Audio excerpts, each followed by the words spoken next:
ನಮಸ್ಕಾರ. Economics and economy YouTube ಚಾನಲ್ಗೆ ತಮಗೆಲ್ಲರಿಗೂ ಸ್ವಾಗತ. ನಾನು ಸಂತೋಷ ಕೆ.ಬಿ, ಸಹಾಯಕ ಪ್ರಾಧ್ಯಾಪಕರು, ಅರ್ಥಶಾಸ್ತ್ರ ವಿಭಾಗ, ಸರ್ಕಾರಿ ಪ್ರಥಮ ದರ್ಜೆ ಕಾಲೇಜು, ಕಳಸ. ನಾನು ಇವತ್ತು fiscal policy and its objectives, ಕೋಶೀಯ ನೀತಿ ಮತ್ತು ಅದರ ಉದ್ದೇಶಗಳು, ಈ ವಿಷಯದ ಬಗ್ಗೆ ಮಾಹಿತಿಯನ್ನು ಹಂಚಿಕೊಳ್ಳೋದಕ್ಕೆ ಬಯಸ್ತೇನೆ. The word fiscal has been derived from the Latin word fiscus, which means treasury or government funds. ನಾವೇನು ಫಿಸಿಕಲ್ ಪಾಲಿಸಿ ಅಥವಾ ಫಿಸಿಕಲ್ ಅನ್ನುವಂಥ ಶಬ್ದವನ್ನು ಬಳಸ್ತೀವಿ, ಈ ಒಂದು ಪದವನ್ನು ಫಿಸ್ಕಸ್ ಅನ್ನುವಂಥ ಲ್ಯಾಟಿನ್ ಪದದಿಂದ ಎರವಲು ಪಡೆಯಲಾಗಿದೆ. ಫಿಸ್ಕಸ್ ಅಂತಂದರೆ ಟ್ರೆಜರಿ, ಪರ್ಸ್ ಅಥವಾ ಗೌರ್ಮೆಂಟ್ ಫಂಡ್ಸ್ ಅಂತ ಕೂಡ ಕರಿಬಹುದು.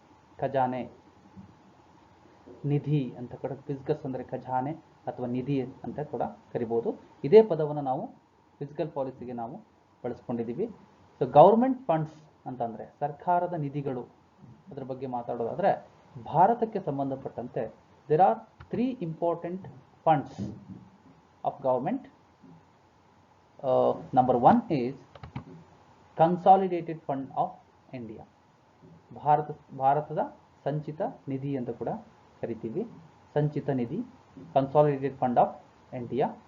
Article 266 clause 1 of Indian constitution states consolidated fund of India. Bharat ಸಂವಿಧಾನದ ವಿಧಿ 266 ಕ್ಲಾಸ್ 1 ಈ ಕನ್ಸಾಲಿಡೇಟೆಡ್ ಫಂಡ್ ಬಗ್ಗೆ ಮಾಹಿತಿಯನ್ನು ನೀಡುತ್ತದೆ. ಹಾಗಿದ್ರೆ ಈ ಕನ್ಸಾಲಿಡೇಟೆಡ್ ಫಂಡ್ ಅಂದರೆ ಏನು? ಕನ್ಸಾಲಿಡೇಟೆಡ್ ಫಂಡ್ ಅಂತಂದರೆ ಇದು ಒಂದು ರಾಷ್ಟ್ರದ ಅತ್ಯಂತ ಪ್ರಾಮುಖ್ಯವಾದ ಒಂದು ನಿಧಿ ಆಗಿರ್ತದೆ. ಇದು principal account of a country ಅಂತ ಕರಿತೀವಿ. ಒಂದು ರಾಷ್ಟ್ರದ ಅತ್ಯಂತ ಮುಖ್ಯವಾದಂತಹ ಒಂದು ಖಾತೆಯಾಗಿರ್ತದೆ. ಸೊ ಇಲ್ಲಿ ಒಂದು ರಾಷ್ಟ್ರ ಮಾಡುವಂತಹ ಬಹುತೇಕ ಎಲ್ಲ ವೆಚ್ಚಗಳು ಮತ್ತು ಒಂದು ರಾಷ್ಟ್ರ ಗಳಿಸುವಂತಹ ಬಹುತೇಕ ಎಲ್ಲ ಆದಾಯಗಳು ಈ ಒಂದು ನಿಧಿಯಲ್ಲಿ ವ್ಯವಹರಿಸಲ್ಪಡ್ತವೆ. ಉದಾಹರಣೆಗೆ ಒಂದು ರಾಷ್ಟ್ರ ಗಳಿಸುವಂತಹ ತೆರಿಗೆ ಆದಾಯ, ತೆರಿಗೆಯೇತರ ಆದಾಯ, ವಿವಿಧ ಮೂಲಗಳಿಂದ ಗಳಿಸುವ ಆದಾಯ, ಸರ್ಕಾರಗಳು ನೀಡುವ ಸೇವೆಗಳಿಂದ ಗಳಿಸುವ ಆದಾಯ, ಬಡ್ಡಿ ಸ್ವೀಕೃತಿಯಿಂದ ಗಳಿಸುವಂಥ ಆದಾಯ ಅಥವಾ ವಿದೇಶಿ ಮೂಲದಿಂದ ಗಳಿಸುವಂಥ ಆದಾಯ ಇತ್ಯಾದಿ ಇತ್ಯಾದಿ. ಸೊ ವೆಚ್ಚಗಳಲ್ಲೂ ಕೂಡ ಸರ್ಕಾರ ಮಾಡುವಂತಹ ವಿವಿಧ ವೆಚ್ಚಗಳನ್ನು ಕೂಡ ನಾವು ಈ ಒಂದು ಕನ್ಸಾಲಿಡೇಟೆಡ್ ಫಂಡಲ್ಲಿ ನಿಭಾಯಿಸಲಾಗ್ತದೆ. ಸೊ ಇಲ್ಲಿ ಈ ಕನ್ಸಾಲಿಡೇಟೆಡ್ ಫಂಡಿಂದ ಹಣವನ್ನು ವಿನಿಯೋಗ ಮಾಡಬೇಕಾದಾಗ ಭಾರತದ ಸಂಸತ್ತಿನ ಅನುಮತಿ ಅತ್ಯಂತ ಅವಶ್ಯಕ ಆಗಿರ್ತದೆ. ಅದು ಪ್ರೊಸೀಜರ್ ಅಲ್ಲಿ ಅದು ಒಂದು ಹಣಕಾಸಿನ ಮಸೂದೆ ಪಾಸ್ ಆಗಬೇಕಾಗ್ತದೆ. ಆದ ನಂತರ ಈ ಒಂದು ಹಣದ ವ್ಯವಹಾರಗಳನ್ನು ಮಾಡಲಿಕ್ಕೆ ಅವಕಾಶ ದೊರೀತದೆ.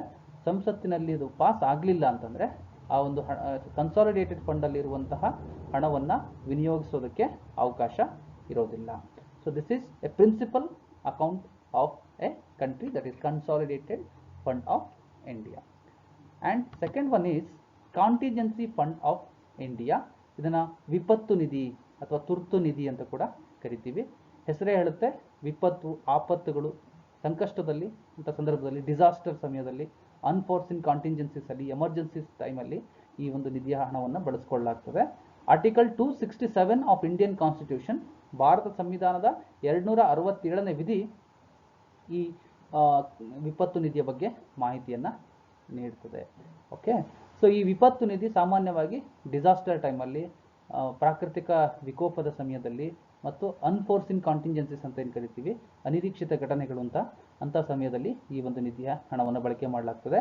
ಈ ಒಂದು ನಿಧಿಯ ಆಡಳಿತ principal financial secretary of a country, ಒಂದು ರಾಷ್ಟ್ರದ ಮುಖ್ಯ ಹಣಕಾಸು ಕಾರ್ಯದರ್ಶಿ ಏನಿರ್ತಾರೆ ಈ ಒಂದು ನಿಧಿಯ ವ್ಯವಹಾರವನ್ನು ನೋಡ್ಕೊಳ್ತಾರೆ ಅಥವಾ ಅವರ ಅಧೀನದಲ್ಲಿ ಕಾರ್ಯವನ್ನು ನಿರ್ವಹಿಸ್ತದೆ ಅಂತ.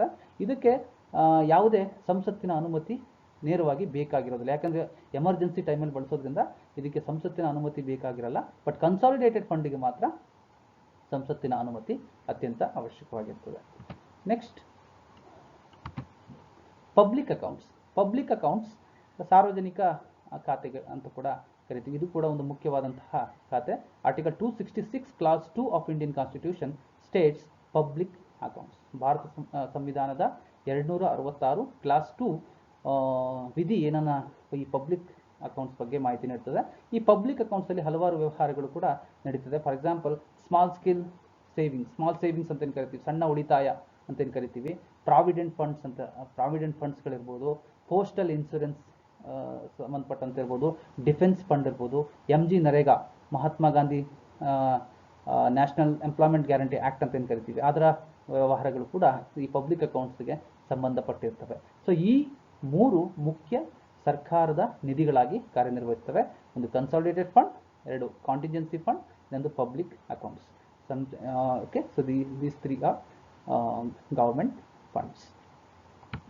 Next, come to the point, what is fiscal policy? Fiscal policy ಅಂದ್ರೆ ಏನು? ಕೋಶೀಯ ನೀತಿ ಅಂದ್ರೆ ಏನು? What is fiscal policy?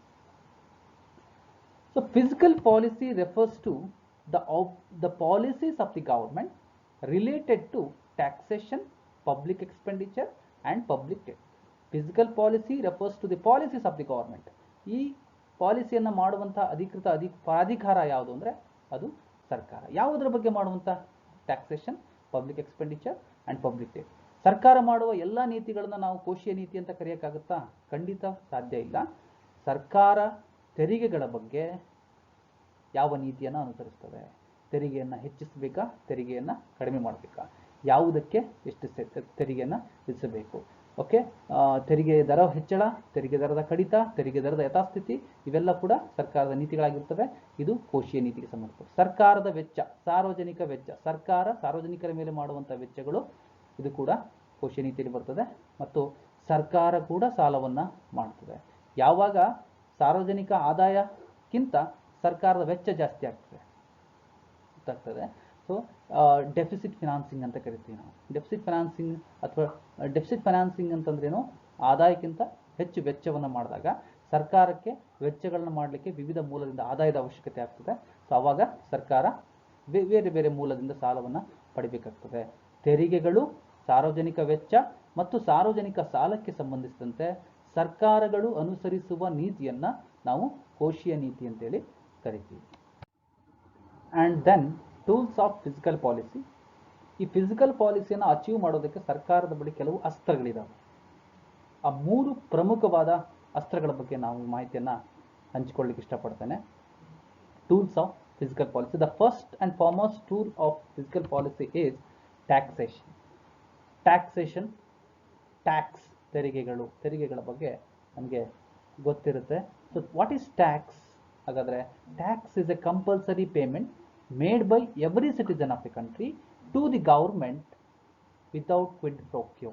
So taxation means it is a compulsory payment made by every citizen to the government without quid pro quo. It is a compulsory. ತೆರಿಗೆ ಅನ್ನುವಂಥ ಪರಿಕಲ್ಪನೆ ಬಂದಾಗ ತೆರಿಗೆಯನ್ನು ಸಾಮಾನ್ಯವಾಗಿ ಪಾವತಿಸುವವರು ಸಾರ್ವಜನಿಕರಾಗಿರ್ತಾರೆ, ತೆರಿಗೆಯನ್ನು ಸ್ವೀಕರಿಸುವವರು ಸರ್ಕಾರ ಆಗಿರ್ತದೆ. ಈ ತೆರಿಗೆಗಳು ಕಡ್ಡಾಯ ಸ್ವರೂಪವನ್ನು ಹೊಂದಿರ್ತವೆ ಮತ್ತು ಸರ್ಕಾರಕ್ಕೆ ತೆರಿಗೆಯನ್ನು ಕಟ್ಟುವುದಕ್ಕೆ ನೇರವಾಗಿ ಜನರು ಏನು ಮಾಡುವಂಗಿಲ್ಲ, ನೇರ ಪ್ರತಿಫಲ ಅಪೇಕ್ಷೆಯನ್ನು ಮಾಡುವಂತಿಲ್ಲ.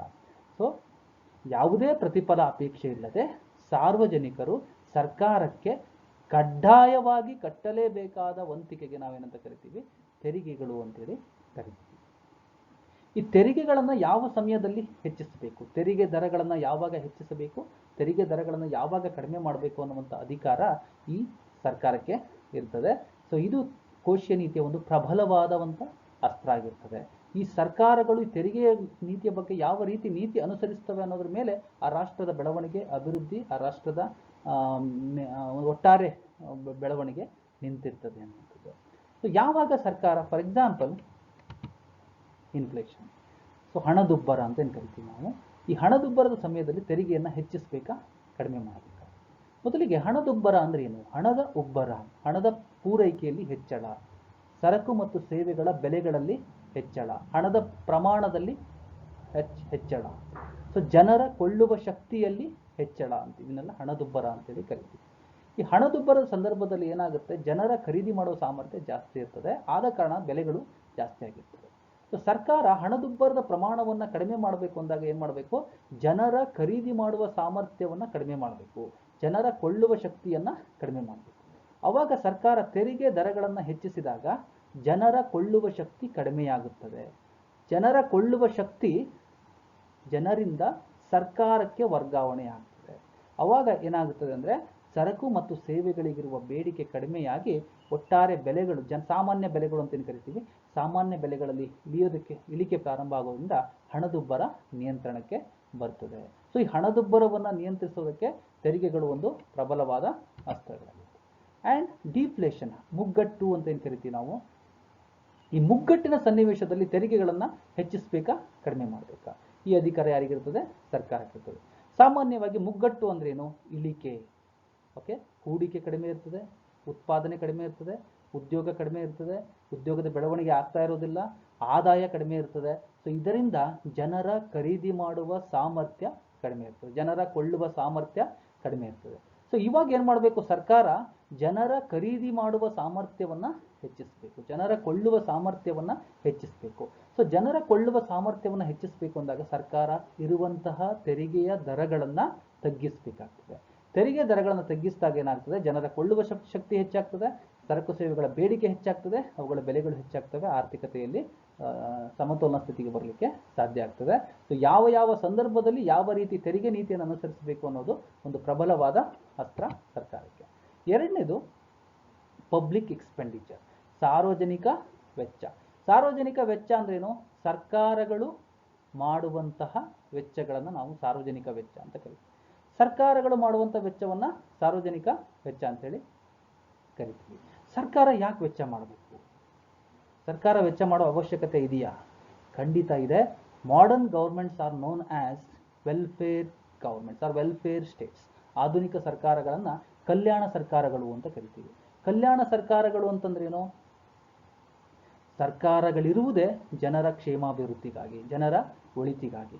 ಸೊ ಸರ್ಕಾರ ಏನು ಮಾಡಬೇಕಾಗುತ್ತೆ, ಜನರಿಗೆ ಮೂಲಭೂತವಾಗಿ ರಕ್ಷಣೆ ಕೊಡಬೇಕಾಗ್ತದೆ, ಜನರಿಗೆ ವಸತಿ ಸೌಕರ್ಯಗಳನ್ನು ಕಲ್ಪಿಸಿಕೊಡ್ಬೇಕಾಗ್ತದೆ, ಆಹಾರ ಸೌಲಭ್ಯವನ್ನು ಕಲ್ಪಿಸಿಕೊಡ್ಬೇಕಾಗ್ತದೆ, ಅವರಿಗೆ ಆರೋಗ್ಯ ಸೌಲಭ್ಯವನ್ನು ಕಲ್ಪಿಸಿಕೊಡ್ಬೇಕಾಗ್ತದೆ, ಶಿಕ್ಷಣವನ್ನು ನೀಡಬೇಕಾಗ್ತದೆ, ಮೂಲ ಸೌಕರ್ಯಗಳನ್ನು ನಿರ್ಮಿಸಿಕೊಡ್ಬೇಕಾಗ್ತದೆ, ರಸ್ತೆಗಳನ್ನು ಮಾಡಬೇಕಾಗ್ತದೆ, ಓಕೆ, ಕಟ್ಟಡಗಳನ್ನು ನಿರ್ಮಾಣ ಮಾಡಬೇಕಾಗ್ತದೆ, ರೈಲ್ವೆ ಸಾರಿಗೆ ವ್ಯವಸ್ಥೆಯನ್ನು ಕಲ್ಪಿಸಿಕೊಡ್ಬೇಕಾಗ್ತದೆ, ಇಂಧನ ಸೌಲಭ್ಯವನ್ನು ಕಲ್ಪಿಸಬೇಕು. ಹೀಗೆ ಹಲವು ವಿಧವಾದ ಕೃಷಿ, ಕೈಗಾರಿಕೆ, ಸೇವಾ ವಲಯ, ಸೊ ಹೀಗೆ ಹಲವು ರೀತಿಯ ವೆಚ್ಚಗಳನ್ನು ಸರ್ಕಾರ ಮಾಡಬೇಕಾಗಿರ್ತದೆ. ಸೊ ಹಾಗಾಗಿ ಈ ರೀತಿ ವೆಚ್ಚಗಳು ಯಾವ ಸಮಯದಲ್ಲಿ ವೆಚ್ಚಗಳನ್ನು ಹೆಚ್ಚಿಸಬೇಕು, ಯಾವ ಸಮಯದಲ್ಲಿ ವೆಚ್ಚವನ್ನು ತಗ್ಗಿಸಬೇಕು ಅನ್ನುವಂಥ ನೀತಿಯನ್ನು ಸರ್ಕಾರ ಅನುಸರಿಸೋದಕ್ಕೆ ನಾವು ಪಬ್ಲಿಕ್ ಎಕ್ಸ್ಪೆಂಡಿಚರ್ಸ್ ಅಂತ ಕರಿತೀವಿ. ಓಕೆ, ಸಾಮಾನ್ಯವಾಗಿ ಇನ್ಫ್ಲೇಷನ್ ಇದ್ದಾಗ, ಹಣದುಬ್ಬರ ಇದ್ದಾಗ ಸರ್ಕಾರ ಸಾರ್ವಜನಿಕ ವೆಚ್ಚವನ್ನು ಕಡಿಮೆ ಮಾಡುವಂಥ ಪ್ರಯತ್ನವನ್ನು ಮಾಡ್ತದೆ. ಓಕೆ, ಯಾವಾಗ ಜನರ ಕೊಳ್ಳುವ ಸಾಮರ್ಥ್ಯ ಹೆಚ್ಚಿರ್ತದೆ ಅವಾಗ ಪಬ್ಲಿಕ್ ಎಕ್ಸ್ಪೆಂಡಿಚರ್ನ ಕಡಿಮೆ ಮಾಡ್ತದೆ. ಯಾವಾಗ ಜನರ ಕೊಳ್ಳುವ ಸಾಮರ್ಥ್ಯ ಕಡಿಮೆ ಆಗ್ತದೆ, ಫಾರ್ ಎಕ್ಸಾಂಪಲ್ ಈ ಕೊರೋನಾ ಎಫೆಕ್ಟಿಂದ ಉದ್ಯೋಗ ಉತ್ಪಾದನೆ ನಿಂತಿರೋದ್ರಿಂದ, ಸೊ ಜನರ ಆದಾಯ ಕಡಿಮೆ ಇರೋದ್ರಿಂದ, ಜನರ ಕೊಳ್ಳುವ ಶಕ್ತಿ ಕಡಿಮೆ ಇರೋದ್ರಿಂದ, ಸೊ ಈಗ ಜನರ ಕೊಳ್ಳುವ ಸಾಮರ್ಥ್ಯವನ್ನು ಹೆಚ್ಚಿಸುವ ಕೆಲಸವನ್ನು ಸರ್ಕಾರಗಳು ಮಾಡಬೇಕಾಗಿರೋದ್ರಿಂದ ಸೊ ಸರ್ಕಾರ ಏನು ಮಾಡುತ್ತೆ, ಸಾರ್ವಜನಿಕ ವೆಚ್ಚಗಳನ್ನು ಹೆಚ್ಚು ಮಾಡುವ ಸಾಧ್ಯತೆಗಳು ಇರ್ತವೆ. ಸೊ ಹೀಗೆ ಸಾರ್ವಜನಿಕ ವೆಚ್ಚಕ್ಕೆ ಸಂಬಂಧಪಟ್ಟಂತೆ ಸರ್ಕಾರ ಯಾವ ನೀತಿಯನ್ನು ಅನುಸರಿಸ್ತದೆ ಅನ್ನೋದನ್ನು ನಾವೇನಂತ ಕರಿತೀವಿ, ಪಬ್ಲಿಕ್ ಎಕ್ಸ್ಪೆಂಡಿಚರ್ ಅಂತ ಕರಿತೀವಿ. And the third tool of public physical policy is public debt, ಸಾರ್ವಜನಿಕ ಸಾಲ. ಓಕೆ, ಸಾಲ ಅಂದರೆ ಏನು, ಸಾರ್ವಜನಿಕ ಸಾಲ. ಸರ್ಕಾರ ಸಾಲ ಮಾಡಬೇಕಾ, ಸರ್ಕಾರ ಕೂಡ ಸಾಲ ಮಾಡಬೇಕಾ? ಓಕೆ, ಒಬ್ಬ ವ್ಯಕ್ತಿ ಸಾಲ ಮಾಡಿದರೆ ಒಂದು ವೈಯಕ್ತಿಕ ಪರ್ಸನಲ್ ಲೋನ್ ಅಂತ ಕರಿತೀವಿ, ಪರ್ಸನಲ್ ಡೆಟ್ ಅಂತ ಕರಿತೀವಿ. ಒಂದು ಫ್ಯಾಮಿಲಿ ಲೋನ್ ಮಾಡಿದರೆ ಅದು ಸಾಲ ಮಾಡಿದ್ರೆ ಅದನ್ನು ಫ್ಯಾಮಿಲಿ ಡೆಟ್, ಅದು ಫ್ಯಾಮಿಲಿ ಲೋನ್ ಅಂತ ಕರಿತೀವಿ, ಹೌದಾ? So this is the debt of the government, ಸರ್ಕಾರದ ಸಾಲ. ಸರ್ಕಾರ ಯಾಕೆ ಸಾಲ ಮಾಡಬೇಕಾಗುತ್ತೆ, ಅಥವಾ ಸರ್ಕಾರ ಯಾವಾಗ ಸಾಲ ಮಾಡಬೇಕಾಗುತ್ತೆ? ಸರ್ಕಾರಕ್ಕೆ ಆದಾಯಕ್ಕಿಂತ ವೆಚ್ಚ ಹೆಚ್ಚಾದಾಗ, ಆದಾಯಕ್ಕಿಂತ ವೆಚ್ಚ ಜಾಸ್ತಿ ಆದಾಗ ಸರ್ಕಾರ ಏನು ಮಾಡಬೇಕಾಗುತ್ತೆ, ಸಾಲವನ್ನು ಮಾಡಬೇಕಾಗ್ತದೆ. ಸೊ ಈಗ ನಮಗೆಲ್ಲ ಇತ್ತೀಚಿನ ಎಲ್ಲ ನಮ್ಮ ಮುಂಗಡ ಪತ್ರಗಳು ಯಾವ ಸ್ವರೂಪವನ್ನು ಹೊಂದಿರ್ತವೆ ಅಂದರೆ deficit budgetary policies, deficit budgetary policy. Our expenditures are more and income are less, expenditures are greater than income. Okay, ಸರ್ಕಾರ ಗಳಿಸುವ ಆದಾಯಕ್ಕಿಂತ ಹೆಚ್ಚು ವೆಚ್ಚ ಮಾಡಿದಾಗ ಸಾಲದ ಅವಶ್ಯಕತೆ ಉಂಟಾಗ್ತದೆ. ಸರ್ಕಾರ ಯಾವ ಮೂಲದಿಂದ ಸಾಲವನ್ನು ಮಾಡ್ತದೆ? ಸರ್ಕಾರ ಸಾಲ ಮಾಡುವಂತಹ ಎರಡು ಪ್ರಮುಖ ಮೂಲಗಳು ಯಾವುವು ಅಂದರೆ, ಒಂದು ಸಾರ್ವಜನಿಕ ಬಾಹ್ಯ ಮೂಲ, ಇನ್ನೊಂದು ಆಂತರಿಕ ಮೂಲ, external source of debt and internal source of debt. ಒಂದು ರಾಷ್ಟ್ರದ ಒಳಗಡೆ ವಿವಿಧ ಮೂಲಗಳಿಂದ ಸಾಲವನ್ನು ಪಡೆದರೆ ಅದನ್ನು ಆಂತರಿಕ ಮೂಲದ ಸಾರ್ವಜನಿಕ ಸಾಲ ಅಂತ ಕರಿತೀವಿ. ಬೇರೆ ರಾಷ್ಟ್ರದಿಂದ, ಬೇರೆ ರಾಷ್ಟ್ರದ ಸರ್ಕಾರಗಳಿಂದ, ಬೇರೆ ರಾಷ್ಟ್ರದ ಹಣಕಾಸು ಸಂಸ್ಥೆಗಳಿಂದ, ಬೇರೆ ರಾಷ್ಟ್ರದ ವ್ಯಕ್ತಿಗಳಿಂದ ಅಥವಾ ಸಂಸ್ಥೆಗಳಿಂದ ಸಾಲವನ್ನು ಪಡೆದರೆ ಅದನ್ನು ನಾವು ಬಾಹ್ಯ ಸಾಲ ಅಂತೇಳಿ ಕರಿತೀವಿ. ಈ ಸಾರ್ವಜನಿಕ ಸಾಲ ಯಾವಾಗ ಸಾಮಾನ್ಯವಾಗಿ ಉದ್ಭವ ಆಗ್ತದೆ ಅಂತಂದರೆ, ಸರ್ಕಾರ ಎಕ್ಸ್ಪಾನ್ಷನರಿ ಫಿಸಿಕಲ್ ಪಾಲಿಸಿ, ಈ ಫಿಸಿಕಲ್ ಪಾಲಿಸಿಯಲ್ಲಿ ಎರಡು ರೀತಿ ಪಾಲಿಸಿಗಳು ಬರುತ್ತೆ. ಒಂದು ಎಕ್ಸ್ಪಾನ್ಷನರಿ ಫಿಸಿಕಲ್ ಪಾಲಿಸಿ, ಇನ್ನೊಂದು ಕಾಂಟ್ರಾಕ್ಷನರಿ ಫಿಸಿಕಲ್ ಪಾಲಿಸಿ. ಓಕೆ, ಒಂದು ವಿಸ್ತೃತ ಅಥವಾ ವಿಸ್ತೃತ ಕೋಶೀಯ ನೀತಿ ಅಂತ ಕರಿತೀವಿ, expansionary fiscal policy. What is expansionary fiscal policy? Public expenditures are more and taxation is less. Okay, public expenditure is more. ಎಕಾನಮಿಯಲ್ಲಿ ಹೆಚ್ಚು ಹಣದ ಹರಿವನ್ನು ಹೆಚ್ಚಿಸೋದಕ್ಕೆ, ಕೊಳ್ಳುವ ಶಕ್ತಿಯನ್ನು ಹೆಚ್ಚಿಸೋದಕ್ಕೆ ಹೆಚ್ಚು ಸಾರ್ವಜನಿಕ ವೆಚ್ಚವನ್ನು ಮಾಡೋದು, ತೆರಿಗೆ ದರಗಳನ್ನ ಕಡಿಮೆ ಮಾಡೋದಕ್ಕೆ ನಾವು ಎಕ್ಸ್ಪಾನ್ಷನರಿ ಫಿಸಿಕಲ್ ಪಾಲಿಸಿ ಅಂತ ಕರಿತೀವಿ. ಕಾಂಟ್ರಾಕ್ಷನರಿ ಫಿಸಿಕಲ್ ಪಾಲಿಸಿ ಅಂತಂದರೆ ತೆರಿಗೆ ದರಗಳನ್ನು ಹೆಚ್ಚಿಸೋದು, ಸಾರ್ವಜನಿಕ ವೆಚ್ಚವನ್ನು ಕಡಿಮೆ ಮಾಡೋದಕ್ಕೆ ಕಾಂಟ್ರಾಕ್ಷನರಿ ಫಿಸಿಕಲ್ ಪಾಲಿಸಿ ಅಂತೇಳಿ ಕರಿತೀವಿ. ಈ ಸಾರ್ವಜನಿಕ ಸಾಲವನ್ನು ಯಾವ ಸಂದರ್ಭದಲ್ಲಿ ನಾವು ಹೆಚ್ಚು ಮಾಡಬೇಕಾಗ್ತದೆ? When government undertakes the expansionary physical policy, which means the public expenditures are more and the public revenue is less. ಯಾವಾಗ ಸಾರ್ವಜನಿಕ ವೆಚ್ಚ ಜಾಸ್ತಿ ಇದ್ದು ಸಾರ್ವಜನಿಕ ಆದಾಯ ಕಡಿಮೆ ಇರ್ತದೆ, ಆವಾಗ ಸರ್ಕಾರಕ್ಕೆ ಸಾಲದ ಅವಶ್ಯಕತೆ ಉಂಟಾಗ್ತದೆ. ಅದನ್ನು ನಾವು ಎಕ್ಸ್ಪಾನ್ಷನರಿ ಮಾನಿಟರಿ ಫಿಸಿಕಲ್ ಪಾಲಿಸಿ ಅಂತ ಕರಿತೀವಿ. ಸೊ ಆ ಸಂದರ್ಭದಲ್ಲಿ ಸಾರ್ವಜನಿಕ ಸಾಲ ಅವಶ್ಯಕ ಆಗ್ತದೆ. ಸೊ ಈ ಟ್ಯಾಕ್ಸೇಷನ್, ತೆರಿಗೆಗಳು, ಸಾರ್ವಜನಿಕ ವೆಚ್ಚ ಮತ್ತು ಸಾರ್ವಜನಿಕ ಸಾಲ ಈ ತೆರಿಗೆ ಕೋಶೀಯ ನೀತಿಯ ಪ್ರಮುಖವಾದಂತಹ ವಿಧಗಳು ಆಗಿದ್ದಾವೆ. And next, objectives of fiscal policy. Objectives of fiscal policy. ಹಾಗಾದರೆ ಸರ್ಕಾರ ತೆರಿಗೆಗಳ ಬಗ್ಗೆ, ಸಾರ್ವಜನಿಕ ವೆಚ್ಚದ ಬಗ್ಗೆ, ಸಾರ್ವಜನಿಕ ಸಾಲದ ಬಗ್ಗೆ ಸರ್ಕಾರ ಅನುಸರಿಸುವ ನೀತಿಯನ್ನು ಕೋಶೀಯ ನೀತಿ ಅಂತೇಳಿ ಕರಿತೀವಿ. ಹಾಗಾದರೆ ಯಾಕೆ ಸರ್ಕಾರಗಳು ಕೋಶೀಯ ನೀತಿಯನ್ನು ಕೈಗೊಳ್ಳಬೇಕು? ಯಾವ ಉದ್ದೇಶಕ್ಕಾಗಿ ಸರ್ಕಾರ ಕೋಶೀಯ ನೀತಿಯನ್ನು ಕೈಗೊಳ್ಳಬೇಕು? ಯಾಕೆ ಕೋಶೀಯ ನೀತಿಗೆ ಅಷ್ಟೊಂದು ಪ್ರಾಮುಖ್ಯತೆಯನ್ನು ನಾವು ಕೊಡ್ತಾ ಇದ್ದೀವಿ ಅಂತಂದರೆ, the objective is, the number one is to stabilise the price level. ಬೆಲೆಗಳಲ್ಲಿ ಸ್ಥಿರತೆಯನ್ನು ಸಾಧಿಸೋದಕ್ಕೆ ಕೋಶೀಯ ನೀತಿಯನ್ನು ಸರ್ಕಾರಗಳು ಮಾಡಲೇಬೇಕು. ಓಕೆ, ಯಾಕೆ ಕೋಶೀಯ ನೀತಿ ಬೆಲೆಗಳು ಸ್ಥಿರ ಮಾಡಬೇಕಾಗುತ್ತೆ? If price is increase or decrease, ಒಂದು ವೇಳೆ ಬೆಲೆಗಳು ಜಾಸ್ತಿ ಆದರೆ ಏನಾಗುತ್ತೆ? ಉತ್ಪಾದಕರಿಗೆ ಆದಾಯ ಜಾಸ್ತಿ ಬರುತ್ತಲ್ವಾ, ರಾಷ್ಟ್ರಕ್ಕೆ ಆದಾಯ ಜಾಸ್ತಿ ಬರುತ್ತಲ್ಲ? ನೋ. ಸೊ ಯಾವಾಗ ಸಾಮಾನ್ಯ ಬೆಲೆಗಳು ಜಾಸ್ತಿ ಆಗ್ತಾ ಹೋಗ್ತವೆ, ಆರಂಭದಲ್ಲಿ ಉತ್ಪಾದಕರಿಗೆ ಆದಾಯ ಹೆಚ್ಚು ಬರಬಹುದು, ನಂತರ ಏನಾಗುತ್ತೆ? ಒಟ್ಟಾರೆ ಆ ಸರಕುಗಳ ಬೇಡಿಕೆ, ಜನರ ಕೊಳ್ಳುವ ಶಕ್ತಿ ಕಡಿಮೆ ಆಗೋದ್ರಿಂದ ಒಟ್ಟಾರೆ ಸರಕುಗಳ ಬೇಡಿಕೆ ಕಡಿಮೆಯಾಗಿ ಉತ್ಪಾದಕರ ಆದಾಯ ಕಡಿಮೆ ಆಗ್ತದೆ, ಒಟ್ಟಾರೆ ರಾಷ್ಟ್ರದ ಪ್ರಗತಿ ಕುಂಠಿತ ಆಗ್ತದೆ. ಬೆಲೆಗಳು ತೀರಾ ಕಡಿಮೆ ಆದರೂ ಕೂಡ ಉತ್ಪಾದಕರಿಗೆ ನಷ್ಟ ಆಗ್ತದೆ. ಹಾಗಾಗಿ ಬೆಲೆಗಳು ತೀರಾ ಕನಿಷ್ಠ ಸ್ಥಿತಿಯಲ್ಲೂ ಇರಕೂಡದು, ಬೆಲೆಗಳು ಗರಿಷ್ಠ ಸ್ಥಿತಿಯಲ್ಲೂ ಇರಕೂಡದು. ಯಥಾಸ್ಥಿತಿಯನ್ನು ಕಾಯ್ದುಕೊಂಡು ಹೋಗಬೇಕಾದಾಗ ಸರ್ಕಾರ ಸೂಕ್ತ ಆದಾಯ ಮತ್ತು ವೆಚ್ಚದ ನೀತಿಯನ್ನು ಕೈಗೊಳ್ಳೋದ್ರ ಮೂಲಕ ಆ ಬೆಲೆಯ ದರಗಳನ್ನು ಸ್ಥಿರವಾಗಿ ಕಾಯ್ದುಕೊಂಡು ಹೋಗಲಿಕ್ಕೆ ಅವಶ್ಯಕತೆ ಇದೆ. Next, full employment. ಒಂದು ರಾಷ್ಟ್ರದಲ್ಲಿ ಇರುವಂತಹ ರಿಸೋರ್ಸಸ್ ಅಂತ ನಾವು ಕರಿತೀವಿ, ಮಾನವ ಸಂಪನ್ಮೂಲ ಮತ್ತು ನೈಸರ್ಗಿಕ ಸಂಪನ್ಮೂಲವನ್ನು ಸದ್ಬಳಕೆ ಮಾಡಿಕೊಳ್ಳೋದಕ್ಕೆ ಸರ್ಕಾರ ಸೂಕ್ತವಾದ ತೆರಿಗೆ ಮತ್ತು ವೆಚ್ಚದ ನೀತಿಯನ್ನು ಕೈಗೊಳ್ಳಬೇಕಾಗ್ತದೆ. And the third objective is to maintain equilibrium in balance of payment. ನಮಗೆ ಗೊತ್ತಿದೆ, ಯಾವ ರಾಷ್ಟ್ರ ಕೂಡ ಸೆಲ್ಫ್ ಅಟಾರ್ಕಿಯನ್ನು ಹೊಂದಿರುವುದಿಲ್ಲ, ಸ್ವಾವಲಂಬನೆಯನ್ನು ಪಡೆದಿರುವುದಿಲ್ಲ. ಒಂದಲ್ಲ ಮತ್ತೊಂದು ರೀತಿಯಲ್ಲಿ, ಒಂದಲ್ಲ ಒಂದು ಉದ್ದೇಶಕ್ಕೆ ನಾವು ಬೇರೆ ರಾಷ್ಟ್ರವನ್ನು ಅವಲಂಬಿಸಲೇಬೇಕಾಗ್ತದೆ. ಸೊ ಈ ರಫ್ತು ಮತ್ತು ಆಮದು ವ್ಯವಹಾರವನ್ನು ನಾವು ಮಾಡಲೇಬೇಕಾಗ್ತದೆ.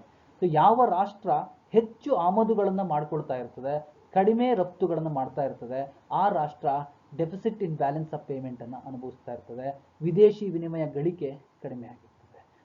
ಆ ಮೂಲಕ ಆ ರಾಷ್ಟ್ರದ ಒಟ್ಟಾರೆ ಪ್ರಗತಿ ಕುಂಠಿತ ಆಗ್ತದೆ. ಹಾಗಾಗಿ ಒಂದು ರಾಷ್ಟ್ರದ ಬ್ಯಾಲೆನ್ಸ್ ಆಫ್ ಪೇಮೆಂಟ್, ವಿದೇಶಿ ವಿನಿಮಯ, ವಿದೇಶಿ ಬ್ಯಾಲೆನ್ಸ್ ಆಫ್ ಪೇಮೆಂಟ್, ಪಾವತಿ ಶಿಲ್ಕು ಅಂತ ಕರಿತೀವಿ. What is balance of payment? It is A systematic record of all transactions of a country from the outside rest of the world countries. Okay, ಹಾಗಾಗಿ ಒಂದು ರಾಷ್ಟ್ರ ಒಂದು ವರ್ಷದಲ್ಲಿ ಜಗತ್ತಿನ ಬೇರೆ ಬೇರೆ ರಾಷ್ಟ್ರಗಳೊಂದಿಗೆ ವ್ಯವಹರಿಸಿದಂತಹ ವ್ಯವಹಾರಗಳ ಪಟ್ಟಿಯನ್ನು ನಾವು ಬ್ಯಾಲೆನ್ಸ್ ಆಫ್ ಪೇಮೆಂಟ್ ಅಂತ ಕರಿತೀವಿ.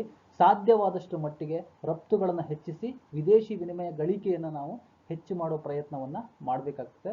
ಅದು ಕೂಡ ಸೂಕ್ತ ಆದಾಯ ಮತ್ತು ತೆರಿಗೆ ಮತ್ತು ವೆಚ್ಚದ ನೀತಿಯ ಮೂಲಕ. And to achieve economic growth, the overall objective of fiscal policy is to achieve economic growth. ಒಟ್ಟಾರೆ ಕೋಶೀಯ ನೀತಿಯ ಉದ್ದೇಶ ಏನಾಗಿರ್ತದೆ ಅಂದರೆ ಆ ರಾಷ್ಟ್ರದ ಆರ್ಥಿಕ ಬೆಳವಣಿಗೆಯನ್ನು ವೃದ್ಧಿಸುವುದು ಅಥವಾ ಆರ್ಥಿಕ ಬೆಳವಣಿಗೆಯನ್ನು ಹೆಚ್ಚಿಸುವುದು. ಆ ರಾಷ್ಟ್ರದ ಬೆಲೆ ಸ್ಥಿರತೆಯನ್ನು ಕಾಯ್ದುಕೊಳ್ಬೇಕು, ಆ ರಾಷ್ಟ್ರದಲ್ಲಿ ಪೂರ್ಣೋದ್ಯೋಗವನ್ನು ಸಾಧಿಸಬೇಕು, ಆ ರಾಷ್ಟ್ರದ ಪಾವತಿ ಶುಲ್ಕನ ಸಮಸ್ಥಿತಿಯಲ್ಲಿ ಇಟ್ಕೋಬೇಕು. ಆ ರಾಷ್ಟ್ರದ ಎಲ್ಲ ವರ್ಗದ ಜನರ ಹಿತಾಸಕ್ತಿಯನ್ನು ಕಾಯ್ದುಕೊಳ್ಳೋದ್ರ ಮೂಲಕ ಒಟ್ಟಾರೆ ಆ ರಾಷ್ಟ್ರದ ಹೂಡಿಕೆಗಳು, ಉಳಿತಾಯ ಹೆಚ್ಚಾಗಬೇಕು, ಹೂಡಿಕೆ ಹೆಚ್ಚಾಗಬೇಕು, ಆ ರಾಷ್ಟ್ರದ ಉತ್ಪಾದನೆಯ ಪ್ರಮಾಣ ಹೆಚ್ಚಾಗಬೇಕು, ಆ ರಾಷ್ಟ್ರದಲ್ಲಿ ಹೆಚ್ಚು ಹೆಚ್ಚು ಉದ್ಯೋಗಗಳು ಸೃಷ್ಟಿಯಾಗಬೇಕು, ಆ ರಾಷ್ಟ್ರದಲ್ಲಿ ಹೆಚ್ಚು ಆದಾಯ ಸೃಷ್ಟಿಯಾಗಬೇಕು, ಜನರ ಕೊಳ್ಳುವ ಸಾಮರ್ಥ್ಯ ವೃದ್ಧಿಸಬೇಕು, ತೆರಿಗೆ ಕಟ್ಟುವ ಸಾಮರ್ಥ್ಯ ವೃದ್ಧಿಸಿದಾಗ ಒಟ್ಟಾರೆ ಆ ರಾಷ್ಟ್ರದ ಬೆಳವಣಿಗೆ ಅನ್ನುವಂಥದ್ದು ಸಾಧ್ಯ ಆಗುತ್ತೆ ಅಂತ ನಾವು ಹೇಳ್ಬೋದು. ಒಟ್ಟಾರೆಯಾಗಿ ಯಾವ ರಾಷ್ಟ್ರ ಈ ಕೋಶೀಯ ನೀತಿ ಅಂತ ಏನು ಕರಿತೀವಿ, ಫಿಸಿಕಲ್ ಪಾಲಿಸಿ ಅಂತ ಏನು ಕರಿತೀವಿ, ಈ ಕೋಶೀಯ ನೀತಿಯನ್ನು ಸರಿಯಾಗಿ ಕಾರ್ಯರೂಪಕ್ಕೆ ತಂದಿರ್ತದೆ, ಯಾವ ಸಮಯದಲ್ಲಿ ಎಷ್ಟು ತೆರಿಗೆಯನ್ನು ವಿಧಿಸಬೇಕು, ಯಾವಾಗ ತೆರಿಗೆಯನ್ನು ಹೆಚ್ಚಿಸಬೇಕು, ಯಾವಾಗ ತೆರಿಗೆಯನ್ನು ಕಡಿಮೆ ಮಾಡಬೇಕು, ಯಾವ ಉದ್ದೇಶಗಳಿಗೆ ವೆಚ್ಚವನ್ನು ಮಾಡಬೇಕು, ಅನಾವಶ್ಯಕ ವೆಚ್ಚಗಳನ್ನು ಯಾವಾಗ ಮಾಡಬಾರ್ದು, ಸೊ ಇಂಥ ಉದ್ದೇಶ ಕೈಗೊಳ್ಳುವಂಥದ್ದು, ಮತ್ತು ಸರ್ಕಾರ ಯಾವ ಸಮಯದಲ್ಲಿ ಸಾಲ ಮಾಡಬೇಕು. ಸೊ ಈ ಒಂದು ವಿಷಯಗಳ ಬಗ್ಗೆ ಯಾವ ಸರ್ಕಾರ ಸರಿಯಾದ ನೀತಿಯನ್ನು ಕೈಗೊಳ್ತದೆ, ಆ ರಾಷ್ಟ್ರ ಸರಿಯಾದ ದಿಕ್ಕಿನಲ್ಲಿ ಹೋಗುತ್ತೆ, ಆ ರಾಷ್ಟ್ರ ಆರ್ಥಿಕವಾಗಿ ಬೆಳವಣಿಗೆಯನ್ನು ಸಾಧಿಸೋದು ಸುಲಭ ಆಗುತ್ತೆ. Okay, thank you one and all.